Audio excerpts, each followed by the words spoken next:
బ్రహ్మాండ నాయక రాజాధిరాజ యోగిరాజ పరబ్రహ్మ శ్రీ సచ్చిదానంద సమర్థ సద్గురు సాయినాథ్ మహారాజ్ కరుణాకటాక్షాలు మీపై ఉండాలని మనసారా కోరుకుంటున్నాను. భక్తులారా, ఈరోజు ఈ వీడియో మీ కళ్ల ముందుకు వచ్చిందంటే అది కేవలం ఒక సమాచారం కాదు. అది సాక్షాత్తు ఆ షిరిడీనాథుడి పిలుపు. బాబాగారు ఏదైనా చెబుతున్నారంటే అది ఖచ్చితంగా మన మంచికే, మన క్షేమం కోసమే, మన తలరాతను మార్చడానికే అని మీరు నమ్మాలి.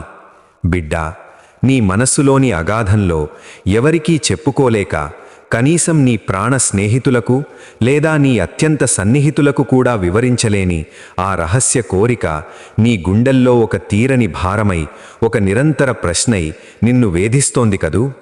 నా బాధ ఎవరికీ అర్థం కాదా, నేను ఇలాగే మిగిలిపోతానా అని నువ్వు పడుతున్న ఆందోళన నాకు తెలుసు.